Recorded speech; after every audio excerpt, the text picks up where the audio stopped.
Hey everybody, and welcome back. I know I usually don't stream today, but here we are. So I'm doing a cover reveal for My Husband Wants to Keep Me Dominant, which is book 2 in the My Husband series.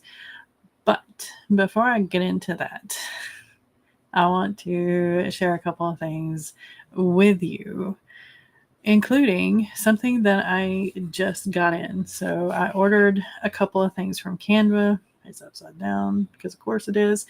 But anyway, I wanted to go ahead and open this up because I talked a little bit about it for a couple of streams. I'm getting ready to do book festivals and book signings and stuff like that. So I wanted to print some bookmarks from Canva and see how they print it out and whatnot. And these are the bookmarks. So if I can get it open on stream, I probably should have went ahead and just opened the package because y'all know how I do with opening packages in a timely manner. But yeah.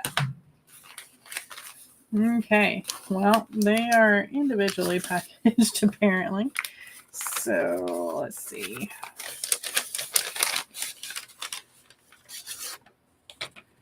All right, so we've got Capture the Empress first. All right, cool. All right. So there's, oh, that glare.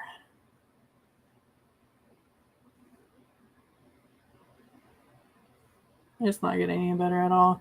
Okay, so there's the Capture the Empress bookmark. And on the back, I have a Fire and Smoke woman, give me those. Nava snatched the circlet from Hava's hooked fingers. Nothing terrible was going to happen, says the one who thinks a bit of extra blood in the meal is spice. Nava and Hava eyed each other, then grinned. So there is Capture the Empress. Lay those over here. And next is, look how each package is like not labeled. Hey, okay, so this one is My Husband Wants to Keep Me Pristine. Again. So I can already see that I need to adjust this right here because it is not all the way over to the edge. You see that? But as far as everything else goes, it looks just fine. So on the front, I have her upbringing did not equip her for this. Her heart skipping beats while she imagined what he looked like under all the wedding attire. And then here is the back. And the back says, what was she to do when there was a man beside her whom she actually wanted to perform some of those steamy scenes in the books she wasn't supposed to read? And again, it is off center on the back.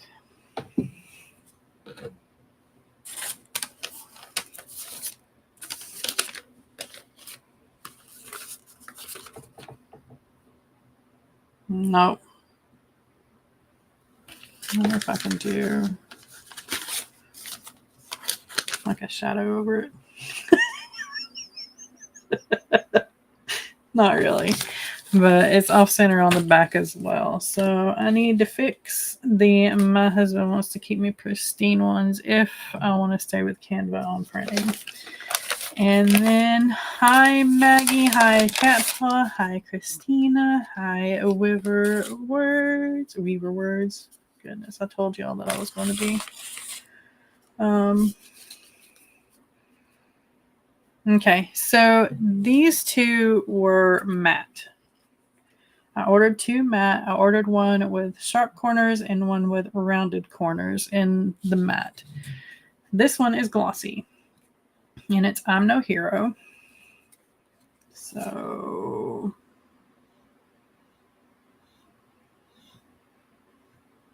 it's not too bad on the I'm No Hero thing.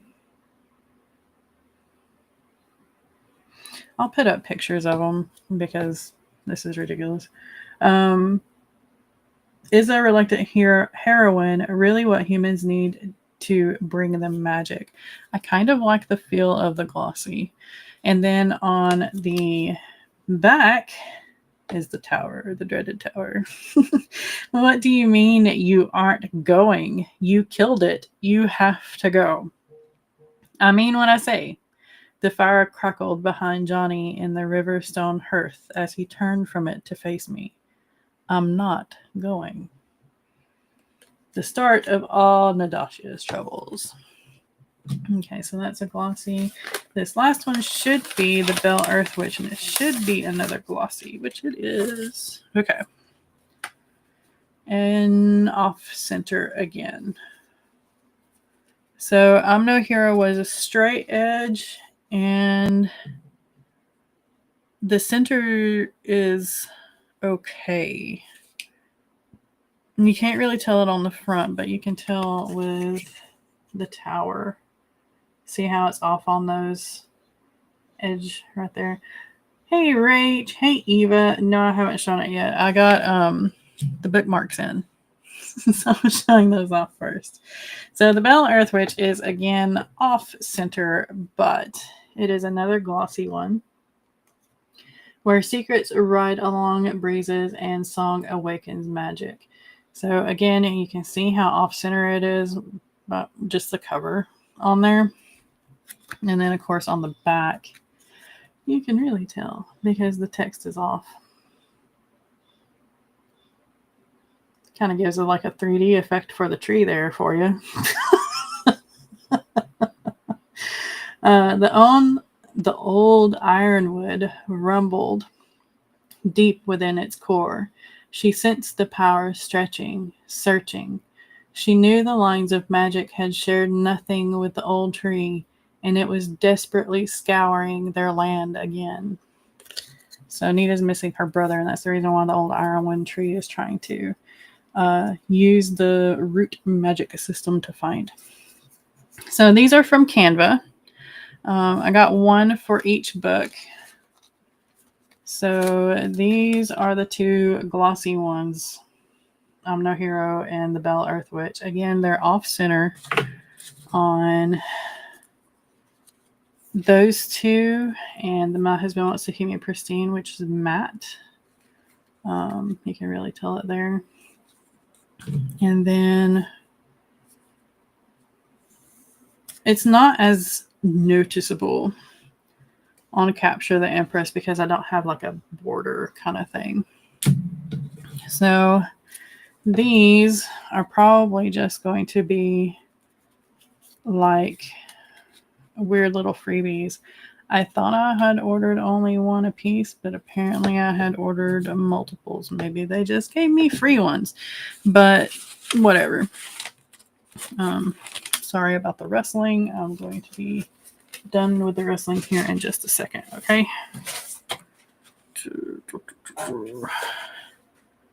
Okay, so otherwise, they look good. I like the feel of them. I like the thickness. It's a really good bookmark, especially, let's see, let's feel the matte. The glossy actually feels better than the matte. The matte feels like it's just printed on paper, whereas the glossy feels a little bit better on your fingertips. I'm probably weird that way, but whatever. It feels more like silk instead of paper, if that makes any sense. Okay. But let's see. Yeah, ordered them from Canva. That's as disappointed. It's fine. I wanted to test and see. I ordered, so you see here on the back, there's a card back here, and it's information about I'm No Hero, and I ordered that one from Canva, and I noticed about the same thing on it, but I was kind of hoping that it was because of the, what is that, 5x6 card, because it's an odd size. I was kind of hoping that that was the reason why the printing was off on that. But for bookmarks, I mean, it's still a little bit off. Can you return or get a refund for a discount? That's pretty off center. Yeah, that's kind of what I'm thinking. Maybe. We'll see. They look great otherwise. I like the glossies for these and matte for book covers. Yes. Agree. Okay. Now, another thing. And then we'll get into the cover reveal. I promise. But, so I have been testing websites. And here is the new website. It's still a work in progress. Mainly because I need to go back to MailerLite or MailChimp to create a newsletter with them. I'm going to reach out to Tertulia. This is who the website builder is through, to see if they do ConvertKit or Kit. It's Kit now. Because I had set up something way back when with Kit, because I think Rachel was the one talking about it. And I knew I didn't like MailChimp. But if they don't go with Kit, if they don't jive, then I guess I'll have to go with MailerLite. I will try MailerLite out.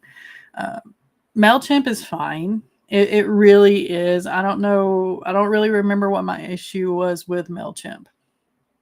It might have been WordPress and MailChimp, and that's what was aggravating to me. I don't remember, but I'm going to try MailerLite if Tertulia does not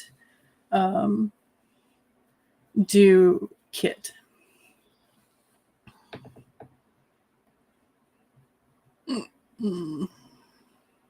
Website's looking great. Yeah, it's free and decently easy. All right, cool. Is there a way to have a background other than the solid gray? Solid gray. On what? Oh, on the website?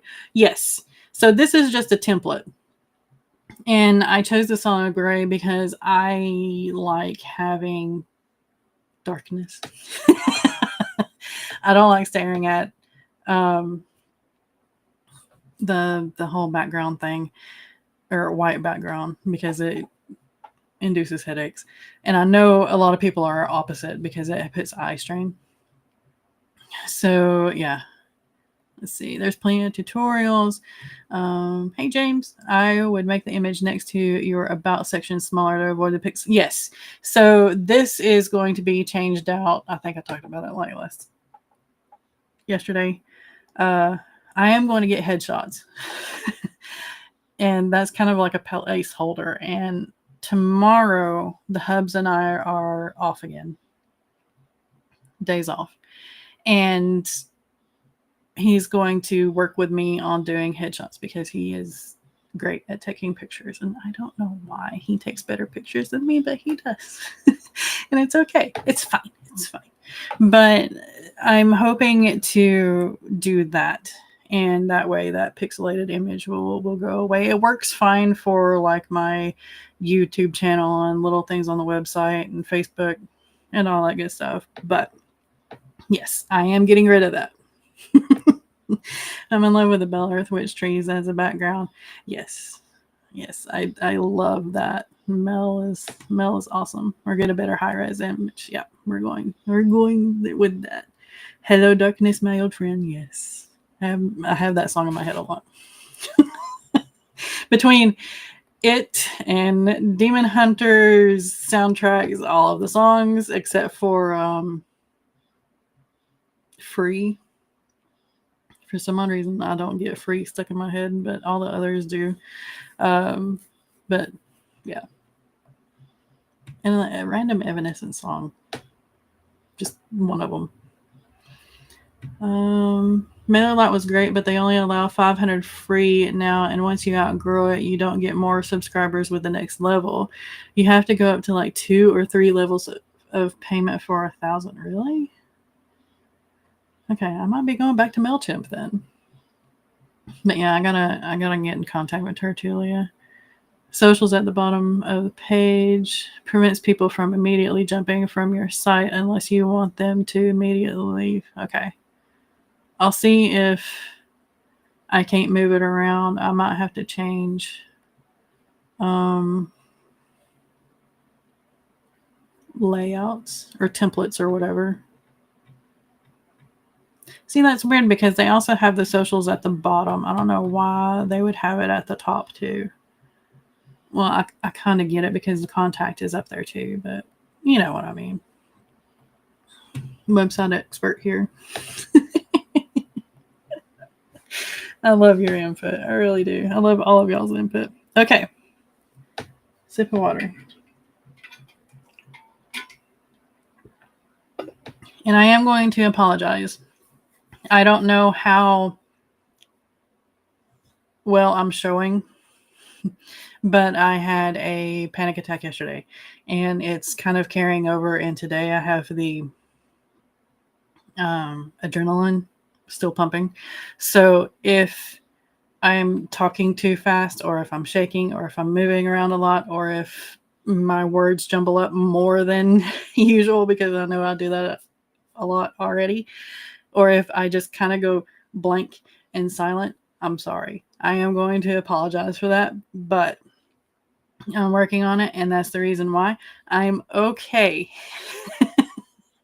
It's just been a while since I've had one that severe, or that it wasn't really severe.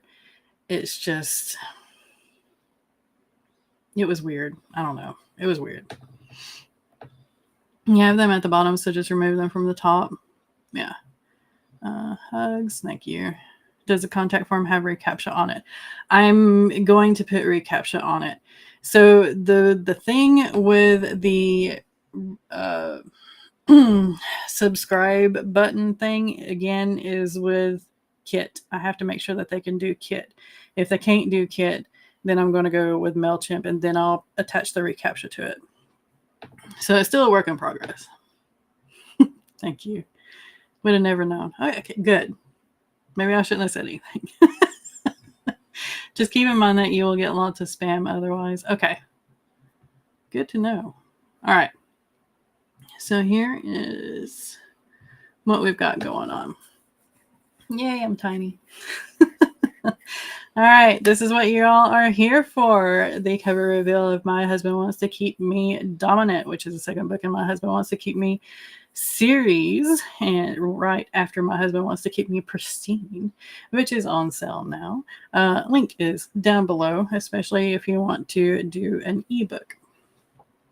And I instead of just the ribbons down here making commentary, I added my little dominatrix symbol too. Because that's the way Harry is, and that's what this book is about, right? Right.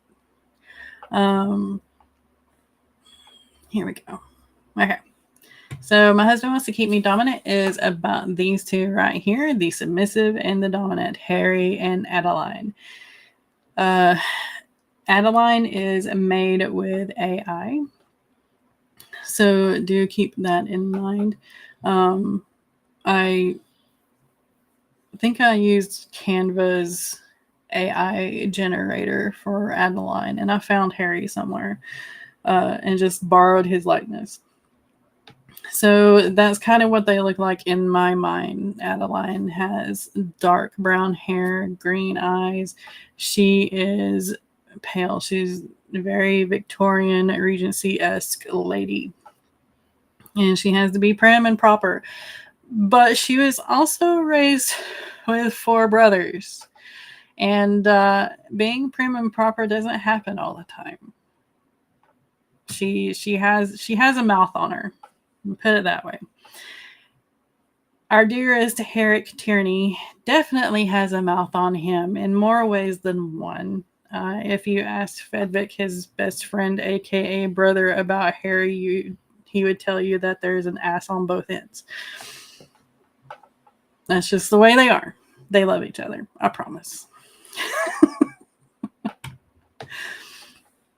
Oh, that didn't come out good. I should have double checked that. But what the world thinks is that all ladies and gentlemen should be prim and proper at all times, even whilst dreaming. But what the couple thinks, what Harry and Adeline think, they have a lot of similar thoughts, is what happens between us is none of your business anyway.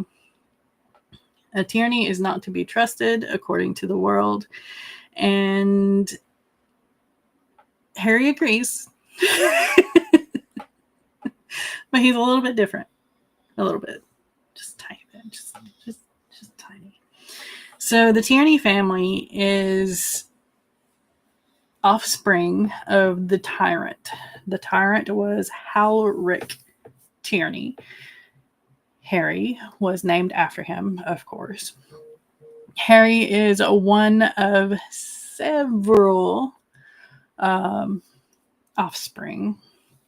He is number 7 of... I've only named 9. That's all I needed. But there are several more. And the tyrant was definitely a tyrant. He went a little crazy. So nobody knows why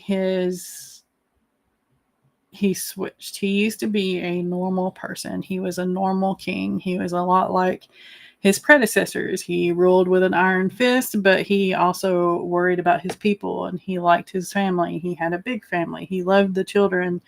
But then he switched to, I'm going to destroy the world, and nobody can touch a tyranny unless they are a tyranny. So that lets you know kind of how gross he went into. He got to the point where the throne room was his room. He never left it. He didn't wash, he didn't dress, and he did all number of things in that throne room. So many hysterically funny scenes. Harry's history is heartbreaking. It is. That's the reason why he tries to be so funny. The world. What do you mean Harry is a tyranny? And of course, Harry is... The siblings look alike. All the siblings took after their dad. Red hair. Tannish skin. Brown, reddish eyes. A rather robust build, even male and female. They all took after their dad. And people take one look at Harry and they don't think he's a tyranny. I mean, what's up with that?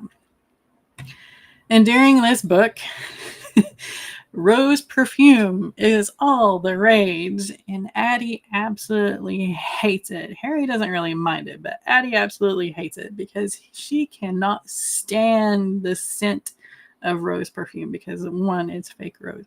Well, it's not really fake rose. It's just overpowering. Hello and welcome to the cover reveal. And then the world thinks that the men don't swoon. Ladies do. And then, of course, have you met Doxy? And I'm going to remove myself right here. Tyrannies aren't who you should be worried about. It's called a Bertrand. And good luck. Bertrand is another character in all of the stories. He is a member of the 7. He's one of the oldest members. And he trains to the point of death. And then back. And then to the point of death again. And then back. All right. And so I'm going to be reading you a few chapters here. So I'm going to read you chapter 1, and I'm going to read you a scene from chapter 2. Poor Doxy, his shock over Harry and his sister. Right. Poor Doxy indeed. I can't wait till y'all get to his book, which is the next one. All right, so here we go. I really don't know if I should read chapter 1, but we're going to go with it. So chapter 1, Whips and Cups. Forewarning, there is dominatrix activities in this. There is talk about sex. There is bare skin. So if you don't want to listen to this, go.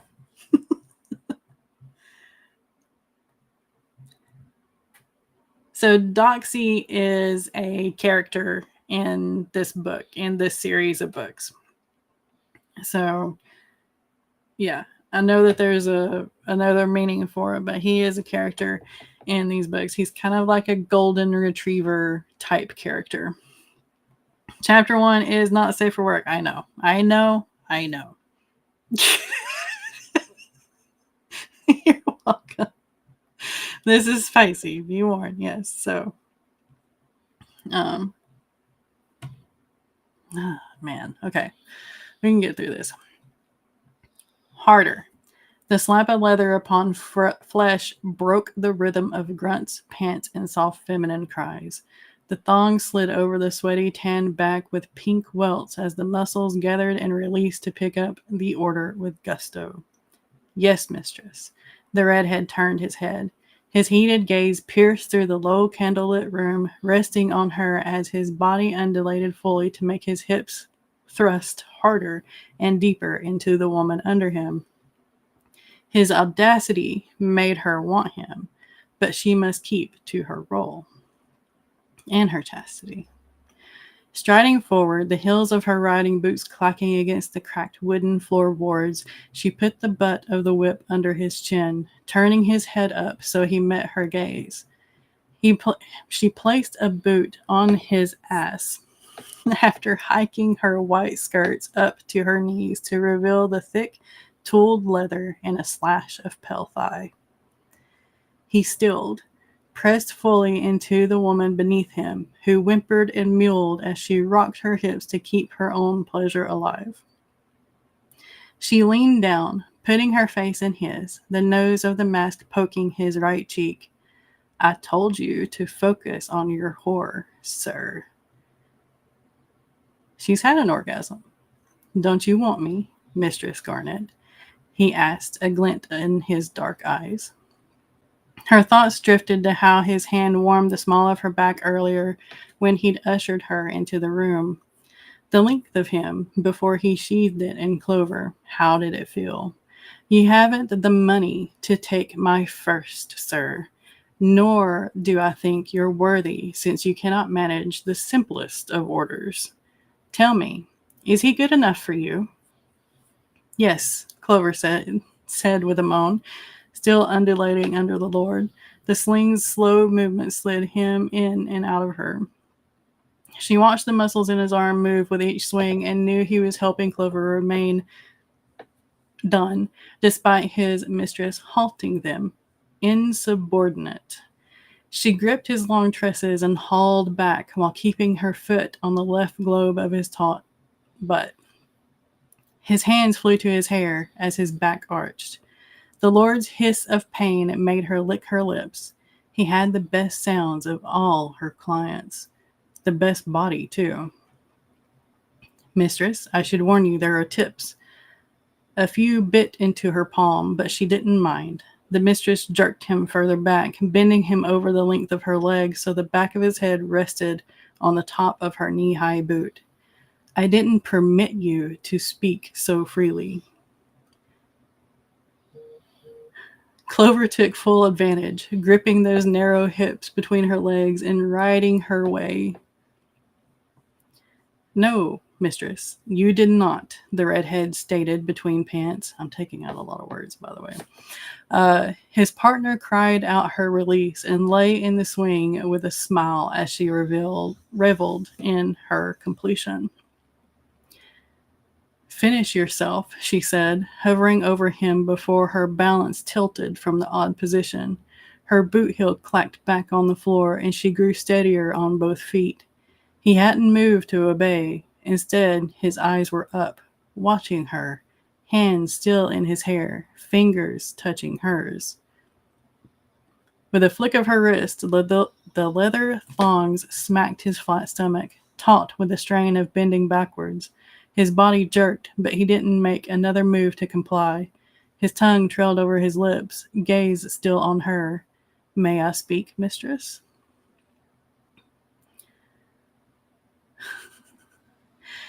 She raised a brow, the sweat-damp mask pulling tight.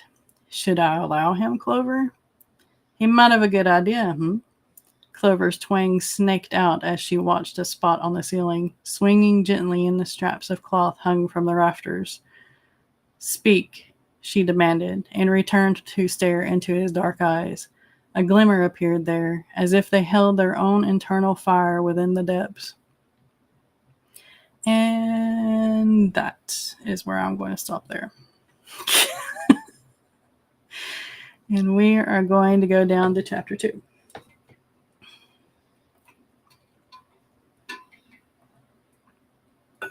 All right.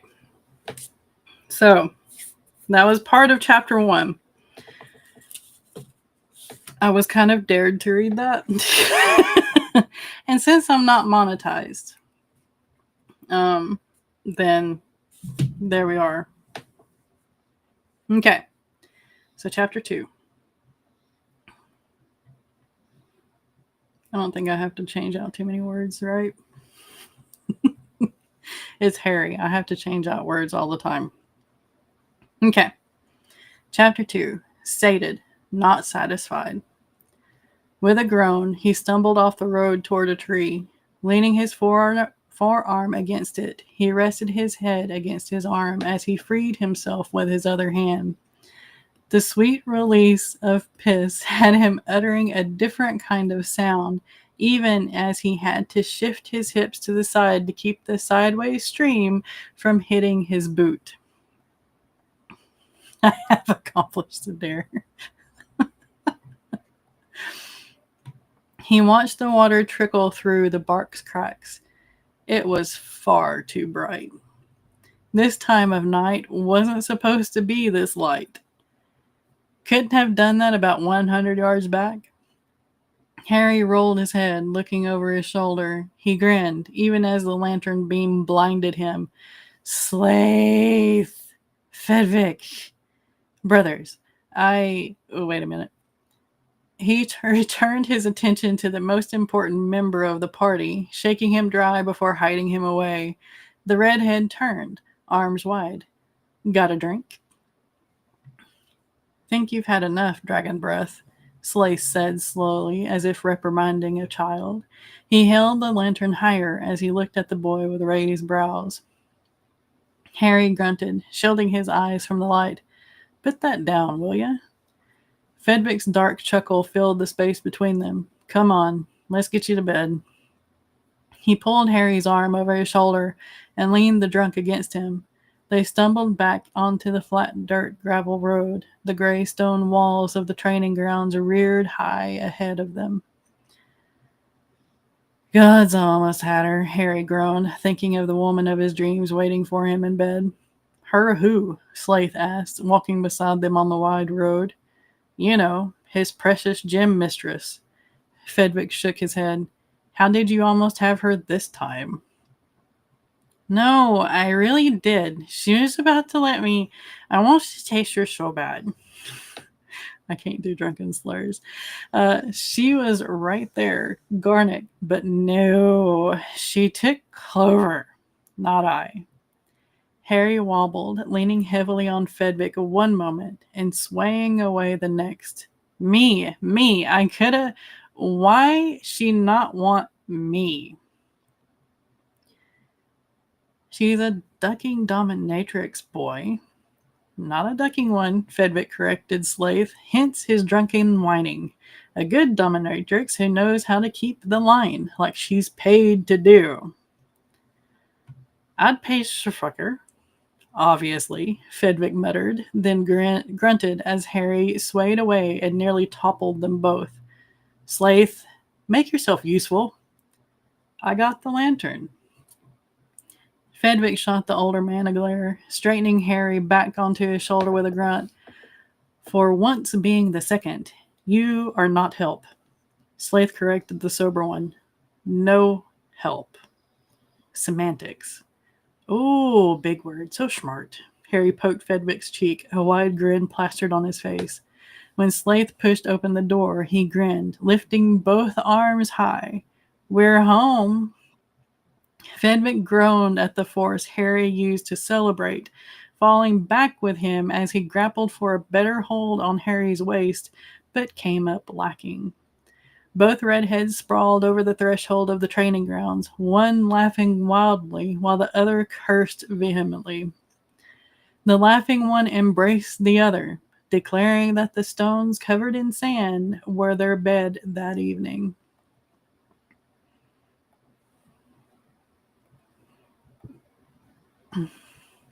"Get off." Fedvick freed one hand, only to have to kick off a leg from around his, and then another hand.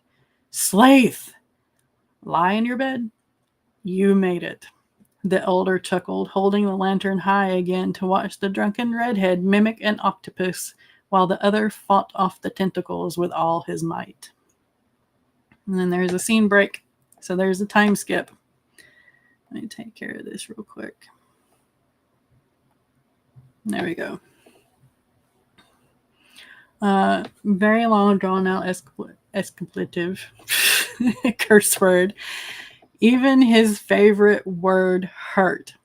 He opened his eyes, blinked, and took a moment to realize he was looking at the stone floor beneath his bed. His knuckles scraped against the floor before he found enough strength to lift his hand to hold his head. The wood and floorboards squeaked and groaned in complaint as he rolled fully onto his bed. He needed to refill the tick soon. He swore he could feel each and every leather band under it. Harry pulled his dagger free from his pillow as the door cracked against the stone like thunder and set up in one fluid motion. "Good morning, sunshine," Fedvick screamed with head tossed back. "Drink?" He held out a pewter mug. "Or bucket?" He switched to holding the wood and iron vessel toward him. Harry swallowed, but it didn't help the nausea. It rose in leaps. "I'll kill you after I throw up." "Bucket." His dagger clattered to the floor as he gripped the vessel and loosed the contents of his stomach into it. After a few dry heaves, he set it on the ground and wiped his mouth off with the back of his hand. "Now, where were we?" "Drink." Fedvick held out the mug again. "Then I'll beat the rest of the hangover out of you on the training grounds." He snorted, taking the mug and gulping down the hair of the dog inside. "You will try, but you will not succeed." Harry got dressed and met Fedvick on the grounds. He wished he hadn't accepted the challenge after a mere few hits. Still, as second, he couldn't let a little hangover get the best of him. Gritting his teeth, he slammed his sword hilt into the back of Fedvick's neck. Then he placed a boot on the defeated shoulder when the other redhead tried to get up. "I win. One. No more. Fuck you." He groaned, taking one step, then another away before letting his knees buckle. He fell into a sitting position, leaning on the wooden training weapon and placing his throbbing forehead against it. "We need to get ready anyway," Fedvick said with a heavy sigh, still lying flat on his face. The puff of sand he caused with his own breath made him cough and sit up. "What?" Harry stared at Fedvick. "The hunt." "Fuck me," Harry groaned, giving up what little hold he had on any strength and falling back, arms and legs spread wide as he closed his eyes against the asshole sun. "I can miss it." "Not a chance," Reg said. "If he has to go, we all have to go." Fedvick sat up on his hands and knees. "Do you have to hit me so hard?" he asked, rubbing the back of his neck with a grimace. "You wouldn't stay down," Harry cried, giving Fedvick a gesture he reserved just for his comrades when they made him angry. He rolled, pushing himself back up. The only man he feared on this earth, other than his father, formerly, was one Regis Norvasos, or Duke Vicious. He wasn't about to face his wrath with a hangover. After further bickering on the way to their barracks, and then Harry's maddening hunt for his good uniform amid the blood-stained and torn ones, he made himself ready. Running down the stairs while buttoning his jacket, Harry cursed as he sprinted across the grounds to the 6 men on their steeds. With a grin, Fedvick motioned to their fearless leader, the one who looked like a thundercloud about to strike him, and the one holding the reins to his horse. Harry muttered an apology as he grabbed his reins and jumped onto the back of his horse. He was barely settled before the 7 urged their horses through the double doors to the rest of the grounds. Harry breathed a small sigh of relief when he met Verson's gaze and saw her grin. At least one person doesn't hate me. She moved her horse into formation, right beside her husband at the lead. We will have to rush, my love, Regis said, first looking at his wife before shooting a glare over his shoulder to Harry. I know. I wanted a good run. It's refreshing. Harry cursed himself with each thundering hoofbeat between the Duke's castle and the hunting forest 3 miles away. Forget what he thought. She hated him too. He closed his eyes, leaning over the neck of his gelding and murmuring, Festus, keep me upright, old boy. Heat, sunlight, scratchy uniforms, men grumbling, horses neighing and galloping. Perfect conditions for one Herrick Tierney. Glorious.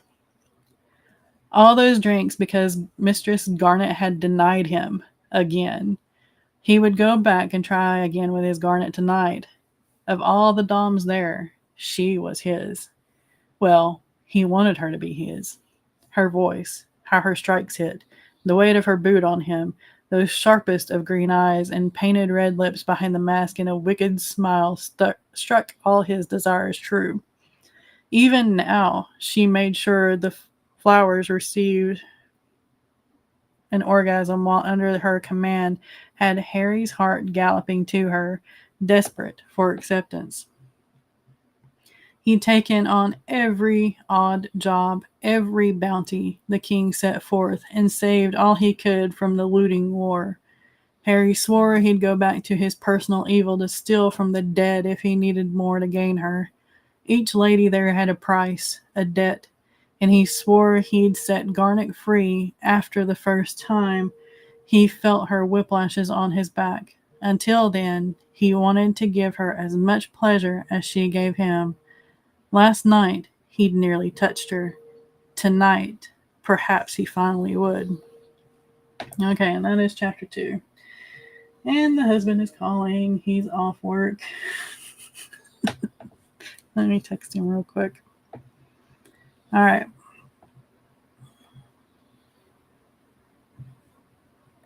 And give me just a second.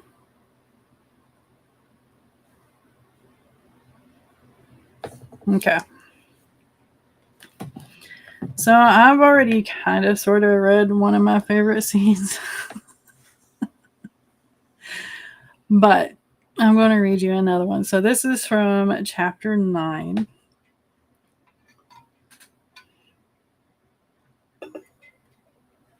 And this is all of them.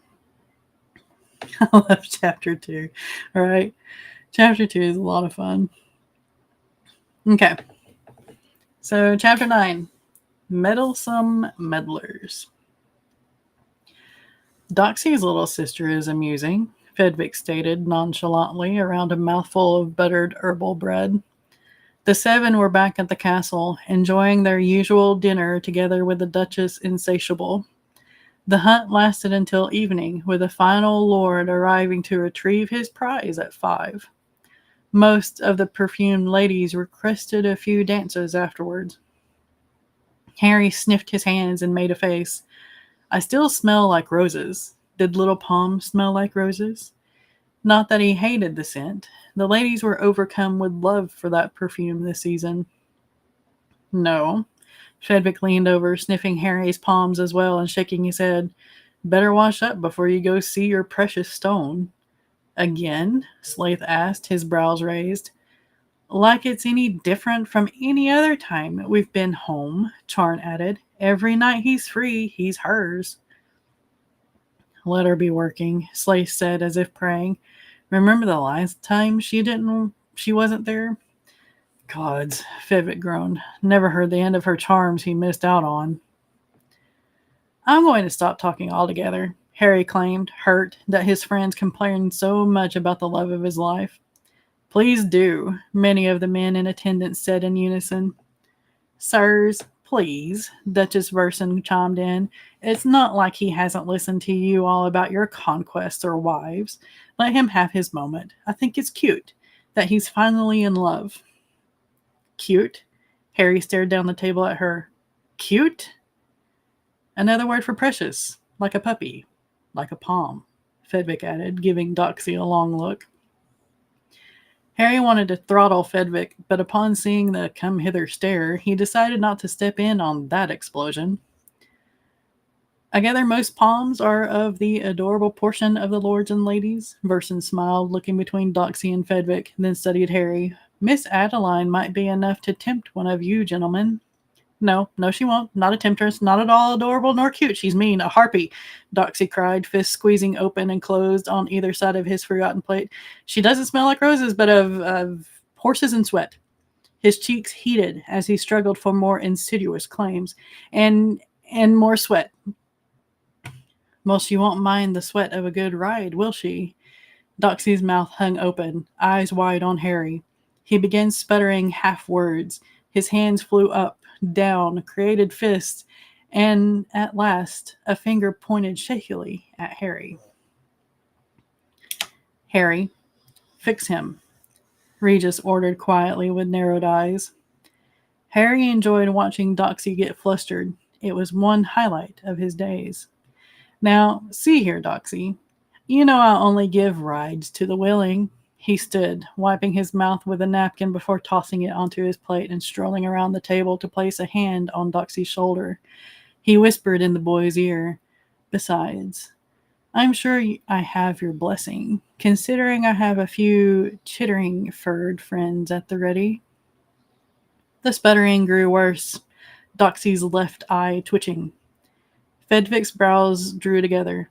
That's not fixing. Verson chimed in with some news. Miss Adeline is to be my guest for tea the day after next. I'll introduce her to the good boys. So be on your best behavior. All of you. Harry laughed, patting Doxy on the shoulder. I'm joking, but she isn't. He waved a hand to the room, bowing grandly before showing himself out. All right.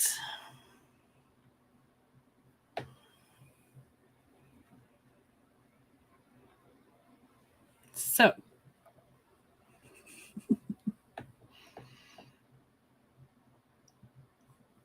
look at that. Snuck it up on you. So after reading some of my favorite scenes and some in like the beginning chapter because I was there, what do y'all think of the cover of My Husband Wants to Keep Me Dominant?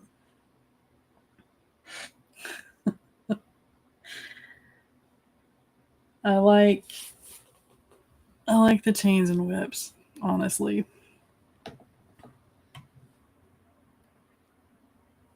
But yeah.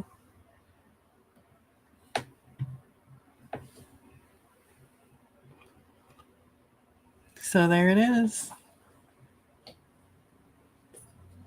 Hopefully I will have a physical copy in a day or two. Whoop. Sorry about the noise. I was grabbing a book.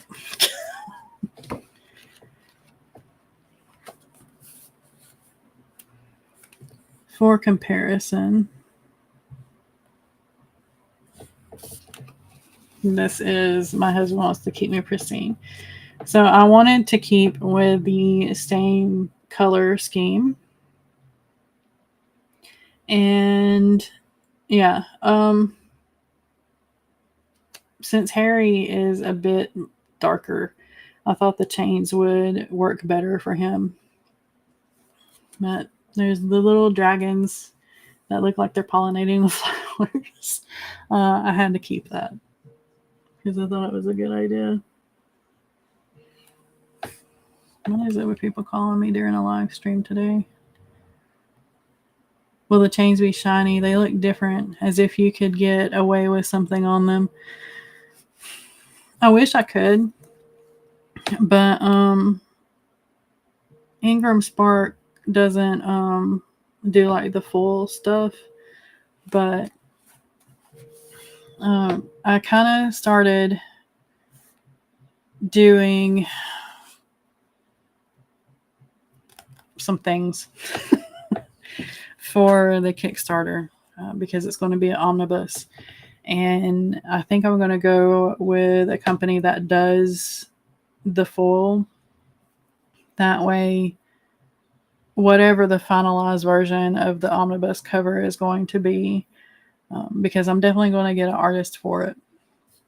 I'm not going to do it myself because this is what I come up with. I know it could be a lot better, but I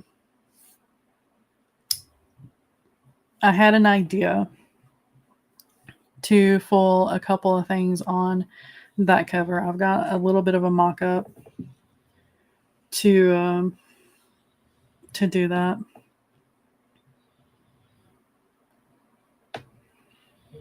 Will you put your name at the top again? I don't want to on this one. Space didn't agree with me on this one. So yeah.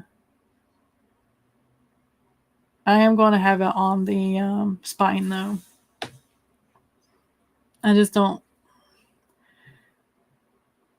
Whenever I put my name at the top, even with moving everything down and making things smaller, I didn't like it. I didn't like it at all. And I even tried to move everything up and make everything a little bit smaller and put my name down on the bottom. I know it's not the same as Pristine because my name is at the top, but it didn't jive with me. And I don't know why I couldn't get it to look like I wanted it to with more than the title on there. It could just be a me thing, but even my husband was like, yeah, just leave it off. So imprinting in foil, that would look awesome for them, yes. Especially since I'm going to have some art pages and hopefully some chapter art in the omnibus as well. So yeah, that's the plan. I want full cover with a couple of items. I'm not going to really reveal that much because I kind of want that to be a Kickstarter reveal. And then artwork on the inside, possibly sprayed edges.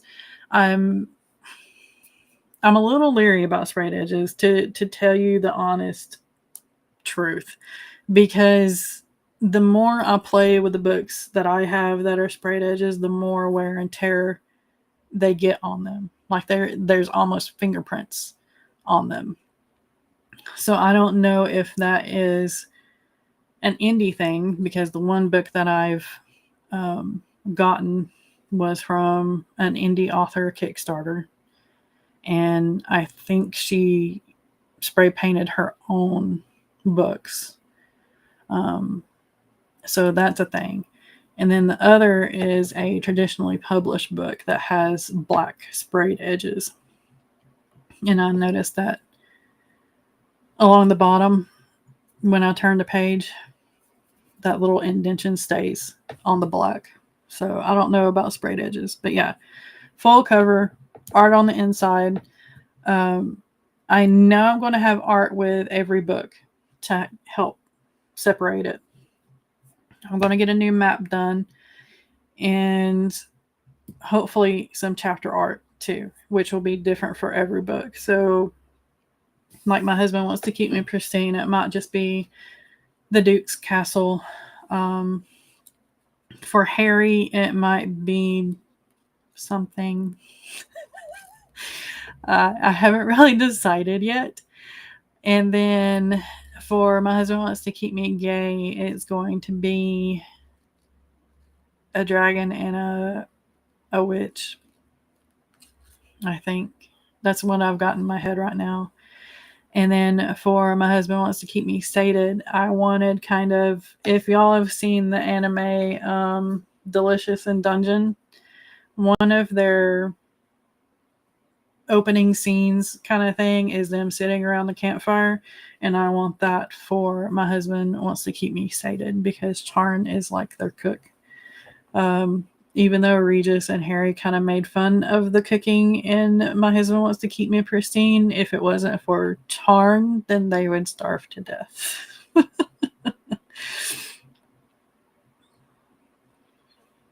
I want sprayed edge, but they don't last. Yeah, same. I wondered about that, the sprayed edges, but I've not found that so far with CA Variants, but she gets hers from a large company. Okay. Variants, whatever. So it might be, I don't know where the traditionally published book came from. Let me see if I can pull up her publishing information real quick while I'm thinking about it.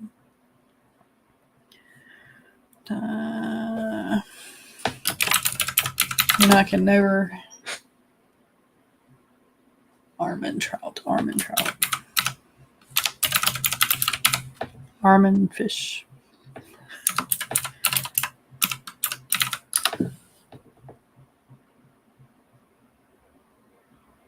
She has multiple publishers, including Simon & Schuster, HarperCollins, Tor, Harlequin Teen, and Tangle Publishing, Disney, Hyperion, and Blue Box Press. So that doesn't help me out.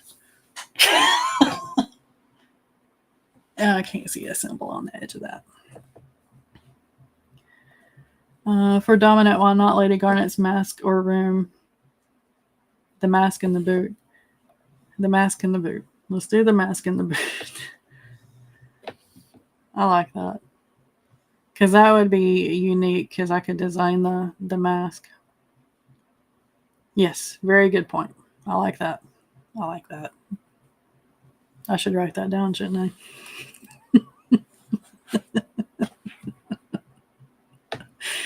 It'll be okay. I can go back and watch the replay. Her boots with a coiled whip and mask lying next to them, yeah. Or like the whip coiled around the mask and the boot, and with the mask kind of, yeah. Yep. On the broken couch.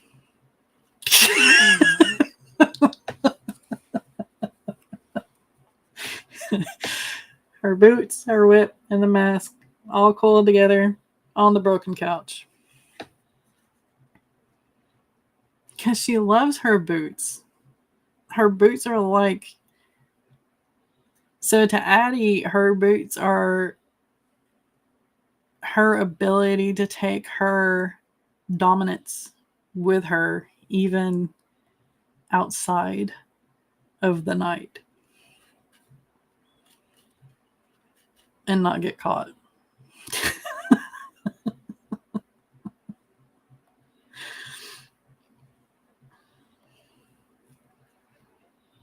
Okay, so if you want me to read a certain page or a certain chapter, let me know. I will do my best. Even if it's not safe for work, I will do my best. I will take some words out of it too.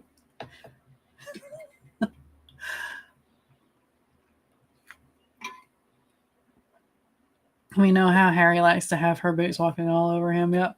He likes to listen to the clack, clack, clack. Except when she's running away from him. That likely broke him. That almost broke him. Her running away from him. Those boots weren't made for walking. Yep.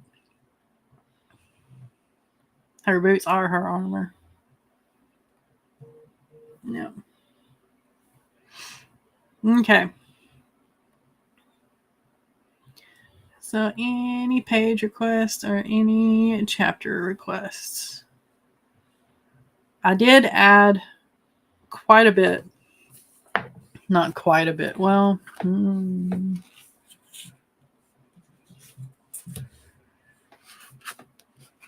I got it back from y'all, I added 7, almost 8,000 words. So, you want me to read chapter 2 again? I already read it. Back at her beating. Don't want you to give away too much. It's fine. I don't know why I'm holding a pristine and opening it up like I'm going to read from it. There is chapter 13 I was thinking about reading.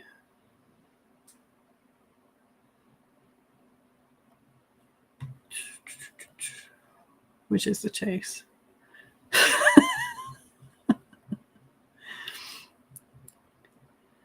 Love the scene when Doxy realizes, but yeah, maybe too much. Maybe.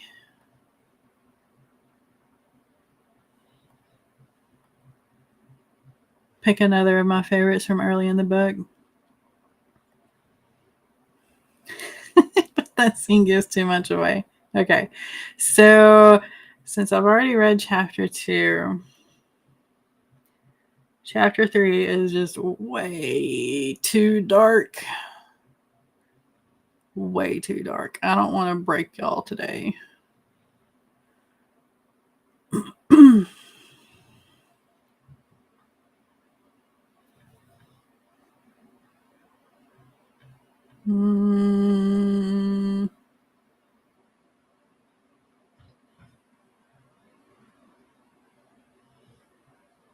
How about chapter 4?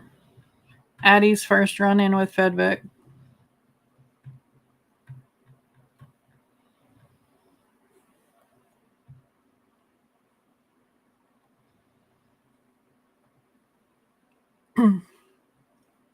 Or we could do... No. Chapter 5 would be good, too. That's Harry and Regis in the tent. Let's do chapter 5. I'll do chapter 5. All right. Let me get a drink of water again.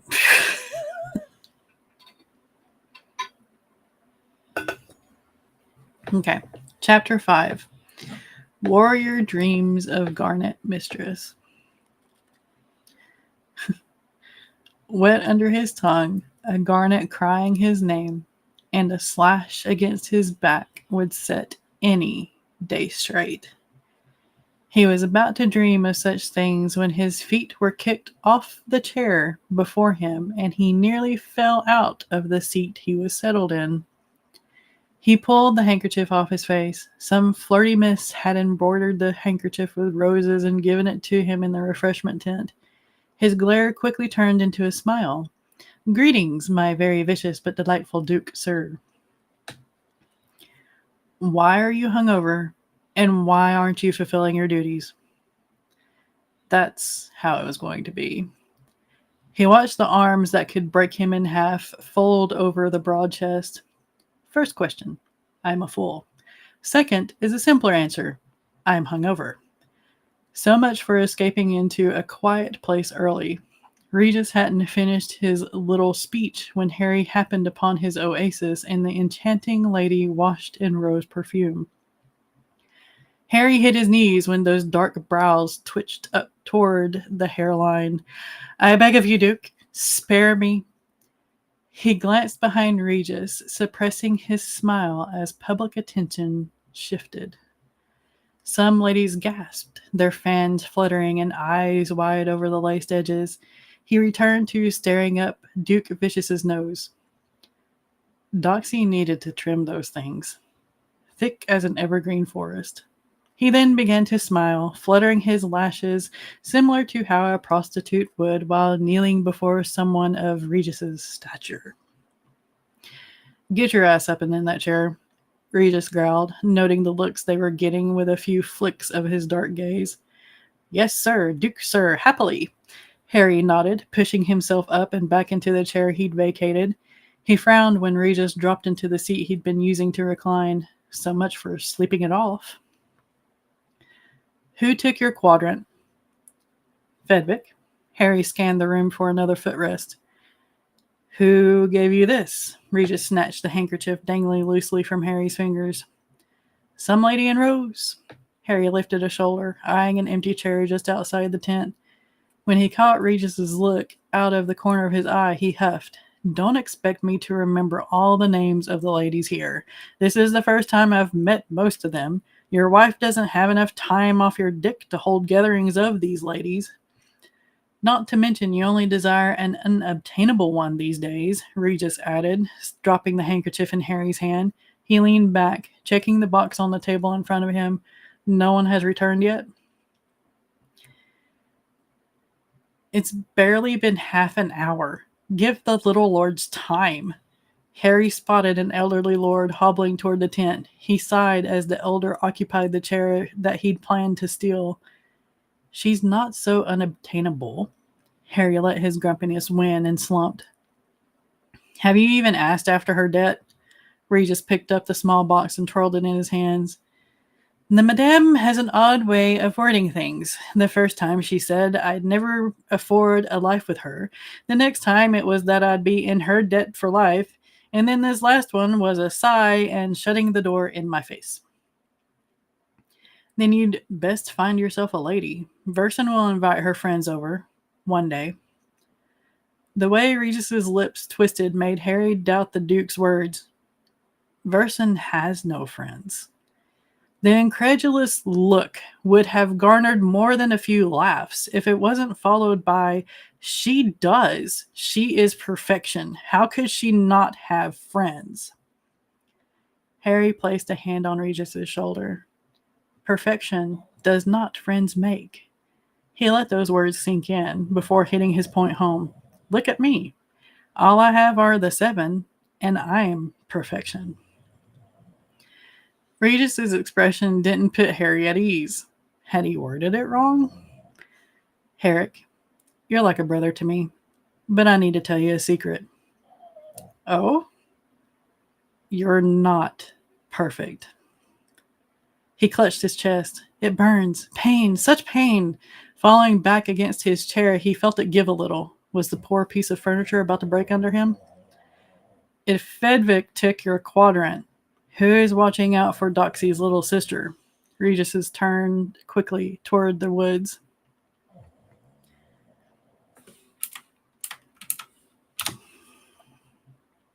She needs looking after.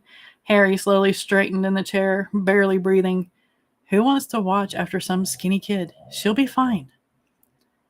Fedvick volunteered for it, and I think she's grown. Harry snorted, knowing the reason behind all that all too well. While he whined about Garnet, Fedvick would complain about how clueless Doxy was. He felt sorry for the kid when realization hit him and Fedvick had his way. He doubted he'd see the two of them for weeks, much like the Duke in front of him when he finally gave in to his Duchess. Not that he would expect anything less. Once he bought Garnet and won her heart, he would never leave her. A crack sounded, and Harry cursed before he dropped to the ground. What is it with you and chairs? This is the only one you haven't broken. Ask yourself that question. Harry glared up at Regis. May I be dismissed? I have a hangover to get rid of before I go woo my love tonight. If I must smell all this perfume and sit in this sweltering tent, so do you. Regis grinned. Besides, I have my own woman, and she lets me have all I want. Ass. Harry nodded. You are an ass. He stood, brushing himself off. Very well, then. I'll go find the littlest palm and kiss her scrapes so Doxy can relax. Take your quadrant, and Doxy will actually rest easy, knowing his sister won't be pawed at. Harry waved at his commander over his shoulder. He was going to find a nice thick tree with a flat branch and sleep. He was pretty sure Regis knew his plan too. Okay, there's a time skip here.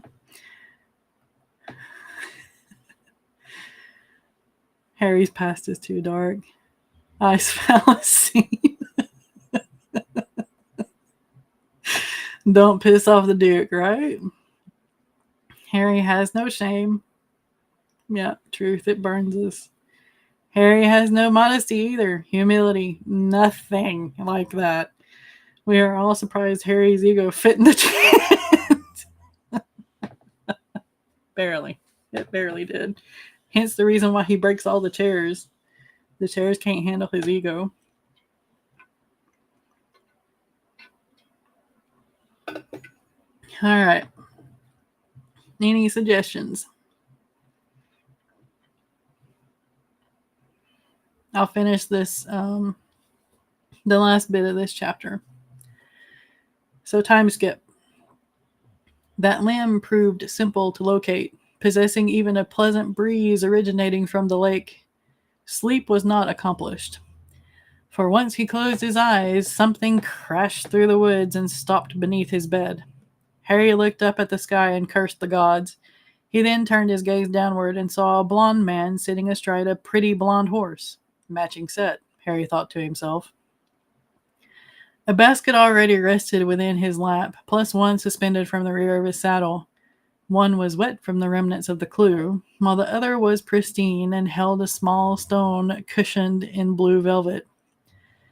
The horseman looked all around, the animal pawing the ground impatiently. Lost. Harry debated letting the man go, but when he turned his steed in the wrong direction, he groaned. He had a job to do. Sir. The man jumped, horse balking with him, drawing him directly under Harry's branch. But the blonde eventually looked up at him. The top of the man's head was right at his hip. Any closer and he could sit on him. Not that he would ever do that to a strange man. Green eyes. Familiar green eyes. Harry's heart beat faster in his chest as he stared down into them. The lips had a different shape. His heart dropped and dropped further when he heard the voice. Hello?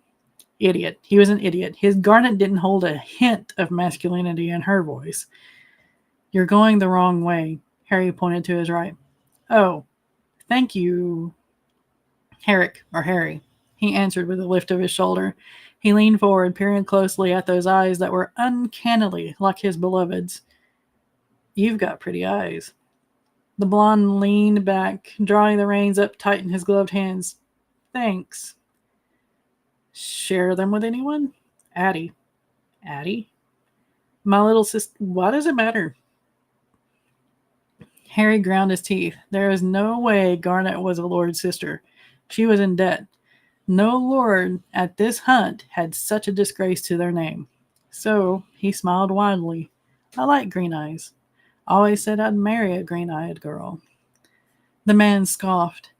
Addie is not so easy to handle. Green eyes are not, and neither am I, and I am protective, as are my other brothers.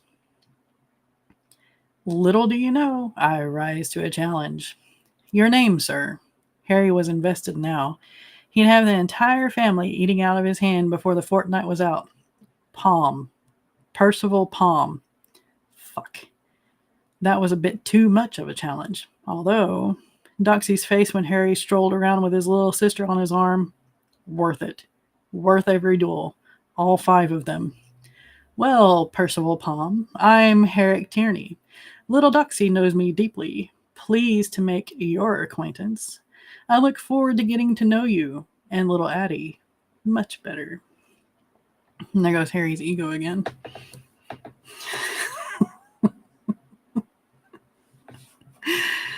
Oh, goodness. All right. So if y'all don't have any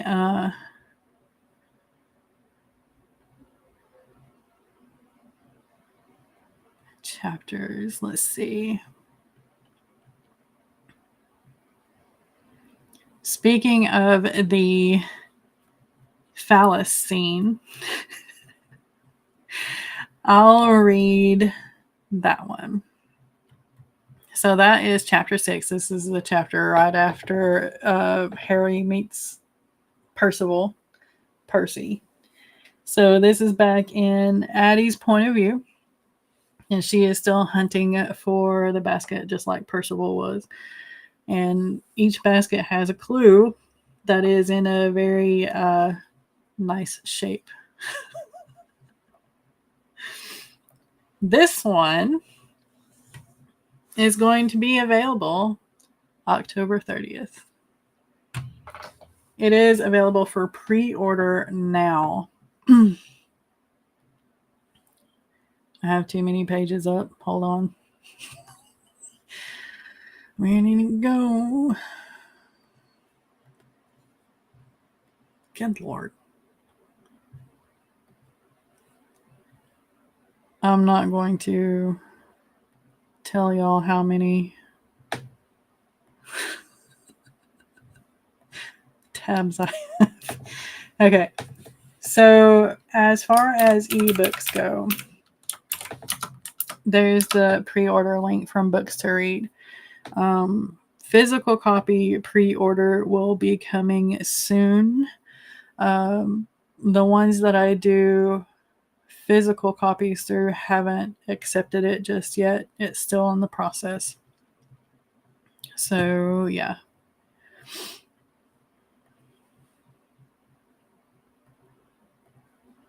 We'll see. But yeah, October 30th. Okay. One more scene and I'll let you go. Okay. Chapter 6. Iced Dicks. Whoever had tied the knots in the ribbons was a professional. If she hadn't the patience her hobby demanded her to have, she would have slashed the basket to bits. The wicker was soaked through, and so was her jacket by the time she removed the thing from the limb. Looking inside, she grabbed the ice shard. She stared at it. Quite a shape. Surely they didn't carve them like this. She shook her head and laughed at herself for her ridiculous thought. She broke the knob off the top and tugged the ferrule note free from the central tunnel in the ice shard. To complete your task and gain honor, find the rainbow stone and the crystal waters, east and north. Old Lady Willow will guide you. Addie read to Sid as if her horse would help her. She looked toward the northeast. Isn't there a lake? Ah, yes, in the middle. The map they had provided the hunters was etched in her mind. Addie thought through her meandering trek through the forest and how much she had circled back on Sid. It shouldn't be too far, if her calculations were correct. Wonder if Percy has completed this already, she mused to herself, the redhead forgotten. She urged Sid forward, heading in the direction she thought the lake might be. Soon, she heard the bubbling of water rushing. Afterwards, Sid walked to the side of a sole river in the forest. She glanced up, then down, and Adeline noticed the shore where the river entered. Perfect. The sun was high above. She turned Sid to skirt the edge of the lake as she scanned for a willow tree. Not too far ahead, the long limbs of a monstrous willow brushed the lake's surface. Between her and it was a rocky beach and uneven terrain. Sliding off Sid, she patted his neck and let him nip at the grass. With her arms extended, she began the slippery trek along the stones and slanted bank. A few times she thought she would fall into the lake or onto the rounded moss-covered rocks, but somehow she kept her footing, mostly.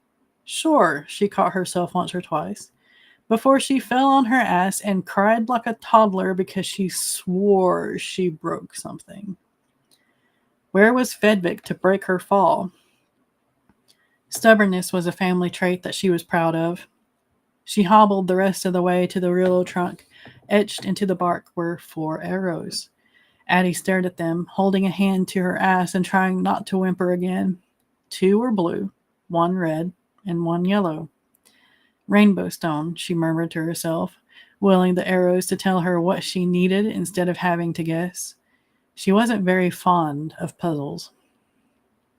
Red was the first color in the rainbow. Red was the color of her infatuation's hair. She sighed, deciding to go with the red arrow, which pointed to the right of the tree. The old willow's roots were as slippery as the rocks. After the first slip and pain shooting up and down from her butt, she hugged the trunk. Reaching the other side, she walked along the beach, carefully picking her way between roots and rocks and patches of slime. Addie stepped on it before she registered it was different.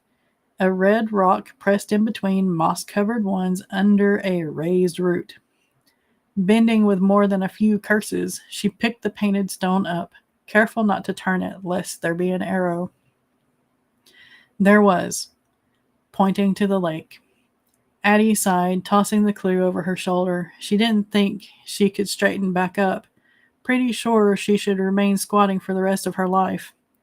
If she called the names of Fedvick or Doxy thrice, would it summon them? It wouldn't hurt to try. Doxy, Doxy, Doxy. She waited a few beats. Addie laughed at herself and tried again. Fedvick, Fedvick, Fedvick. Nothing. She huffed a breath and half walked, half slid, and scooted her way to the lake's edge. Maybe the next clue would be right in front of her face. Addie admired the clarity of the water for a heartbeat before she noticed a striped stone in the depths. She would need to swim, or wade, to reach it. Fucking perfect, she muttered to herself, shrugging out of her jacket while trying to remain squatting. That put her back on her ass quicker than she imagined. Hissing through her teeth, she flung her coat towards her horse with another curse. Angry enough at the pain, she jerked her boots off, and they followed the jacket. Shimmying out of her pants, she growled through the smarting before throwing them too. Bastard Duke, idiot Fevik, damnable hunt. She crouched, stepping into the lake with a hiss. Of course, this is the only blessed thing that's cold, other than the ice. Phallus. Had they carved it like that, truly? With her breath hitching, she waded further into the water, then kicked off. Cold and pain, pain and cold. Breathe. Stone. Why was she doing this? Oh, I hope Percy found an easy challenge.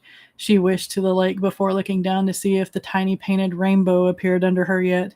Yes. She smiled and sank herself. She felt for the stone, her fingers closing around it right as her lungs began burning. Up again. She could breathe. You called? She spluttered, staring at the man on the bank. He held her boots in one hand, her pants and jacket in the other, and a grin on his lips. There was a basket where you tried to ride me, if you'd taken your eyes off me long enough to look around. That challenge was not as... He licked his lips, his eyes on her as if he could see through the... He could. Cold. He ended his taunt. His smirk returned. Turn around, sir. Why? She wanted to throw something at him. All she had was water and she smirked. Turn around, or I'll make your brains come out of your ears. Well, that's a nasty visual. Fedvik's brows rose. And how will you do that? Like this. She rose from the water, rearing her arm back and then slinging it forward. She loosed the stone and smiled as it flew true. Fedvik's knees buckled as his head slung back with the force of her throw. He toppled like a tree felled. He was still. Adeline swam quickly to reach the slippery shore and crawled toward her clothes clutched in the knight's hands. Ow, ouch, fuck, ow. She cursed under her breath with each step. The words erupted more vehemently as she tugged her pants on over her wet legs. Would it have been better if I had worn these in? She yanked and pulled, staring down at the long rip along the inside seam after that dreadful noise swallowed out the lake's gentle laps, the thick flakes of her disease peeking from the crack. Oh, for God's fucking. She jumped, pulling as hard as she could to get her trousers over her thighs and rear, ignoring the extra rip and the sharp pains. She shucked her shirt and yanked on her still damp jacket, but at least it was thicker and not as cold. Buttoning the fabric closed about her, she stood over the redhead. It was uncanny to have two long-haired redheads in sight within the span of 2 days, was it not? His chest rose and fell, and she nodded. He was alive. She eyed her boots, stepping gingerly over him to grab them from his hands. If these weren't her favorites, she would have left them. Grunting in the effort to pull her leg back over his bulk, she took a few steadying breaths. She was still half bent forward, finding the position eased the pain. Sid whickered nearby. Fuck. Well, if you insist, Fedvik muttered with a groan, his hand raising to touch the knot forming between his eyes.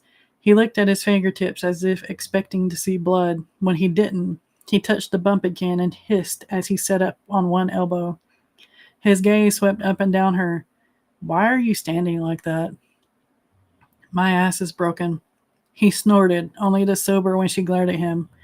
Broken ass. Got it.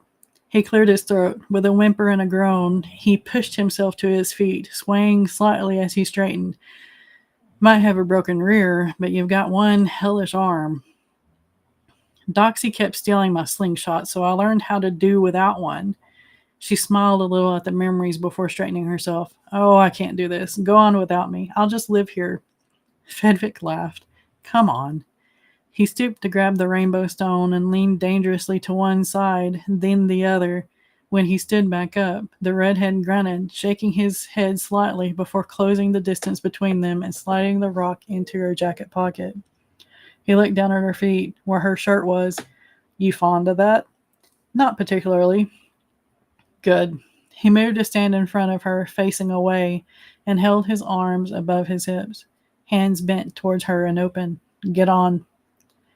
She stared at his hands, trailing her gaze up his back to give herself time to think. He was all lean muscle. She felt it when she landed on him, but he wasn't that strong. Let me get my boots on. No need. I'll be carrying you, Fedvik said, looking at her over his shoulder. The knot was turning a rather comical purple and would soon make his brows dip down. She decided not to comment on that observation. Being carried seemed like the better option between walking, riding, and crawling. It was unfortunate that it wasn't a day where they were able to shift. She could use the warmth of her scales. Addie looked down at her pants. Seeing the rip was indeed showing off her flaking skin on her right leg, she sighed. Boots first. Fedvik exhaled, burdened as if she were his torment. Fine. He turned. His brows rose. At least the part not affected by the bump. Get to it, then. I can't. Broken ass. She nodded. Broken ass. Well, let's do this, then. He bent, scooping her up in his arms. Straightening, he wove back and forth as he squeezed his eyes shut. I can walk us back while you put your boots on. I count that as a victory. Adeline bit the inside of her cheek to keep from screaming. How dare he manhandle her? Why did you come and not Doxy? Do you come when your name is said 3 times? Fedvik asked, picking his way across the stones carefully to the steep bank. No, I'm not. Oh, she rolled her eyes at herself. Witchkin, you can say it. Fedvik scaled the embankment and turned towards her horse. Will he follow? He will. Addie clicked her tongue. Come on, Sid. Come along. You still have the basket, Fedvik observed out loud with a slight grin. Grab the ice, he said when Sid came near. Addie did as she was told and held the 2 pieces in her hands. Long one for your ass and the small one for my head, letting you down, he claimed before he dropped her to her feet. Loosen your pants, he said, his fingers sliding into the band. Wait, what are you doing? Fedvik paused, leaning over her to meet her gaze as she turned to look up at him. Your ass hurts, right? That's curved. Should fit nicely. Addie looked up at the canopy, pressing her lips tight together to keep the curses and thoughts behind them. It's not like we're putting it in there, Fedvik said, and she heard the chuckle in his tone. So yeah, that's Adeline and Fedvik. Her aim is rated E for everyone. Yes, it is. Those boots.